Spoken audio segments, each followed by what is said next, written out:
Okey, Assalamualaikum kepada siapa yang ada di talian lah ya, di grup DSG especially malam ni. Alhamdulillah kali ni kita dapat satu lagi peluang untuk menjemput ya tutor SPSS. Ada ramai dia juga yang dah kenal ni dengan Fazli ya. So apa yang kita dapat request daripada kawan-kawan di DSG adalah boleh tak kita ada satu bengkel yang simple ya, yang boleh faham, yang dapat terangkan penggunaan SPSS, tentang metodologi contohnya kan. So Kak Anta hari ni nak introduce lah ya. Kita pun dah bekerjasama 2-3 kali. Welcome to DSG, Fazli. Apa khabar? Baik, sihat saja.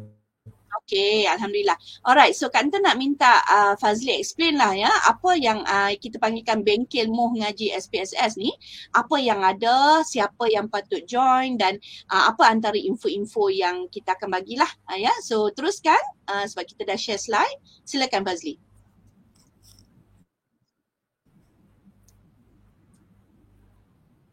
Terima kasih Kak Anita. Bismillahirrahmanirrahim. Alhamdulillah alamin wassalatu wassalamu ala asyrafil mursalin sayyidina Muhammadin wa ala alihi washabbihi ajmain. Rabbi shrah li sadri amri wahlul 'uqdatam min lisani yafqahu qawli.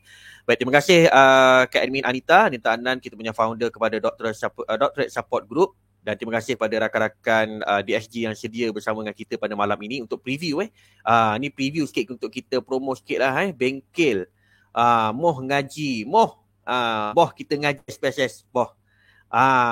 Buat apa bengkel yang kita buat ni, kita bersyukur kerana dengan adanya grup DSG ni saya pun banyak kenal rakan-rakan dekat dalam ni, dan juga rakan-rakan dalam pelbagai bidang, dalam pelbagai sektor dan juga pelbagai cabang pengajian.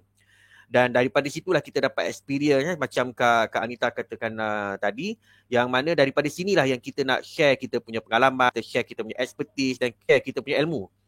Yang penting tu ilmu dapat duduk pendam-pendam kan. Jadi itulah yang kita cuba untuk sharekan di sini dengan platform DSG ni yang telah difounderkan oleh Kak Anita ni. Dah lebih 90,000 Kak Anita Ramai dah sebenarnya. Jadi inilah sebenarnya bengkel yang Kak Anita buat banyak dan termasuk kepada SPSS yang kita nak manfaatkan, insyaAllah.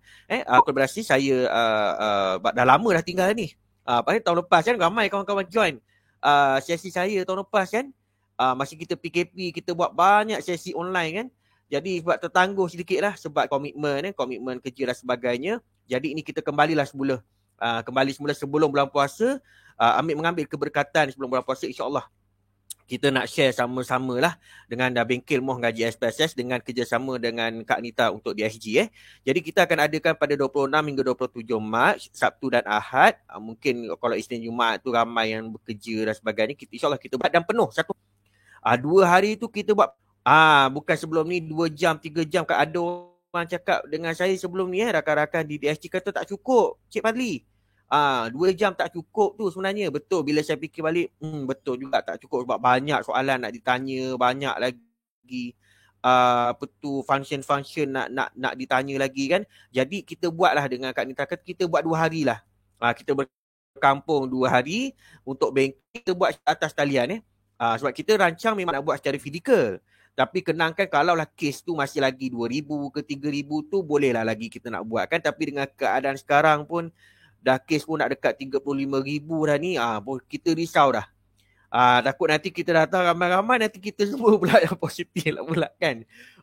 So Betul. kita tak nak ambil risiko tersebut lah. Tapi tak apa kan Kak Nita, kita online ni pun menarik juga kan. Yang penting kita boleh berinteraksi dengan lebih baik guna Zoom ke atau guna Microsoft Teams ke apa. Kita akan cuba untuk guna apa juga aplikasi untuk memudahkan pembelajaran kita pada hari tersebut, insyaAllah. Okay. Dan juga pengajar pada saya, insyaAllah saya Fazli Nordin, dan fee yang kita letakkan RM250 per patch. Hari ni pun sebab kita pun dah kurangkan lah, sebab apa satu hari tu korang biasa 100 lebih kan, kita combine 250 patch. Saya akan berikan slide rujukan saya ni untuk rujukan template template untuk kita masukkan data. Contoh macam kalau kata kita akan belajar untuk moderation mediation, cara kita nak buat slope. Kita akan saya sediakan juga template tu. Untuk je nombor-nombor dah keluar dah. Dia punya analisis tu, template. Dummy data berikan juga sebagai latihan hands on. Yang penting dalam kelas muh ngaji ni bukan kerja kita nak ngaji, kita belajar mengaji. Ngaji bukan saja nak kena makhraj dia, nak kena tahu tajwid, tapi kita kena sebut juga. Jadi dalam kelas SPSS ni kita belajar bersama-sama, hands on. Bukan saya tunjuk saja. Semua kena ada, kalau boleh ada SPSS sendiri. Kalau tak ada software SPSS, boleh minta dengan Kak Anita. Kak Anita kan ada software SPSS, boleh minta dekat Kak Anita. Kak Anita boleh provide kan. Kak Anita ada kan software SPSS kan? Boleh minta dekat Kak Anita. Okey, ada soalan ni Fazli dalam WhatsApp. Dia tanya, siapa yang sesuai untuk soalan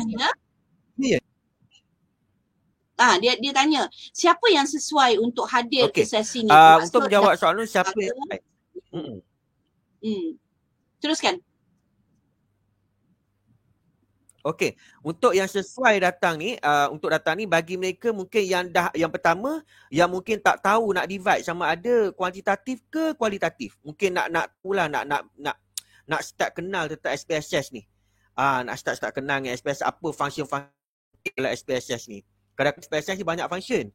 Sebenarnya kita tak tahu nak tekan butang mana kan. Jadi ini function yang kita biasa gunakan dalam analisis kuantitatif, tu yang pertama. Kedua, mereka yang dah ada data. Dah collect data dah kan. Dah ada objektif sebelum ni tapi kadang-kadang masih lagi keliru. Apa jenis analisis yang kita nak buat? Contoh dah ada objektif. Objektif saya contoh nak melihat hubungan di antara A dengan B. Kita masih keliru juga ni. Kita dah masa part metodologi. Kita keliru. Alamak. Apa kita macam ragu-ragu lagi. Alamak, analisis apa kita nak buat? Betul ke analisis kita nak buat ni? Data kita dah collect. Jadi data dah collect, sesuai kita masuk kelas ni. Sebab apa kita akan buat step by step. Start daripada basic masuk data. Basic betul-betul basic. Masuk data satu. Kita akan tunjukkan cara saya akan bagi contoh data mentah. Kita masuk bersama-sama. Satu data. Lepas tu bila dah ada data sendiri tu, just masuk terus lah. Kita tengok akan function ini yang mana. Bila dah tu baru kita buat assumption test, barulah kita kenal parametrik, non-parametrik. ANOVA, media Wilcoxon, chi-square dan sebagainya. Baru kita tahu, bila kita dah tahu jenis test ni, baru kita tahu apa jenis analisis kita nak buat untuk menjawab objektif kajian. Tu yang kedua. Yang ketiga pula, mereka ni dah masuk data. Dah mungkin dah tahulah basic-basic dia, tapi masih lagi ragu-ragu macam tadi. Alamak, ke mana hala tuju kita ni? Tu yang ketiga. Dan akhir sekali mereka dah parametrik, non-parametrik, tapi tengok moderation mediation atau mungkin nak ulang kaji balik semula, ataupun saya tambah sebab satu lagi Kak Nita, kita tambah satu lagi topik tambahan dalam sesi kita ni adalah basic moderation and mediation. Sebab ada yang gunakan variable untuk moderation kan. Kita buat moderating dengan mediating secara basic. Cara dia ada dua cara. Cara yang traditional dengan cara yang lebih advance sikit. Ada dua cara. Okey, sebab ada soalan kat sini Kalau saya dah ada data tapi tak pasti mana yang sesuai, boleh tak join? Ya, betul. Dah ada, yang paling cantik kalau dah ada data. Paling cantik dah ada data, tak tahu mana test, boleh datang. Okey. Baik. Lebih contoh dummy data, contoh data yang saya develop sendiri, yang anda boleh main sendiri. Boleh play around. Sebelum kita guna data kita sendiri kan, kita play around with data yang saya bagi ni, macam mana nak buat ANOVA, play around sebagai contoh. Jadi bila kita dah tahu buat tu, baru kita boleh implement untuk data betul kita. Jadi dummy data ni memang package sesuai untuk saya bagi secara dalam banking ni terus. Simpanlah. Simpan boleh play around. Memang dah sesuaikan dibuat untuk t-test, ANOVA, correlation, regression dan sebagainya. Itu untuk dapat menjawab soalan ni. Jadi selain tu juga kita akan belajar juga untuk non-parametrik juga. Mungkin ada rakan-rakan mungkin dah fokus untuk buat parametrik, tak ada masalah, tapi data parametrik ni tak sesuai pula macam mana. Jadi kita ada solution, kita akan belajar juga ngaji juga tentang non-parametric test. Sebab ada orang Kak Nita dia risau juga. Dia risau ni, dia takut data saya tak normal. Data tak normal macam nak kena reject ke semua data ni? Tidak. Ada salah satu solution. Kita akan tengok non-parametric test. Tu maksud Yes. dia. Dan Soalan itu seterusnya, sebenarnya Atan masalah. masih tak faham ada personal coach tak? Untuk personal coaching, okey, untuk personal coaching ni kena tengok masa saya dulu lah. Masa jugalah Untuk makluman semua pun sebab saya pun dah bekerja, ada komitmen kerja, tapi tak ada masalah. Untuk personal coaching tu mungkin boleh text saya dululah, WhatsApp saya dulu, kata ni WhatsApp saya apa masalahnya, insya-Allah reply. Seperti yang sebelum ni lah ada yang saya tak dapat nak reply sebelum ni sebab apa, komitmen itulah.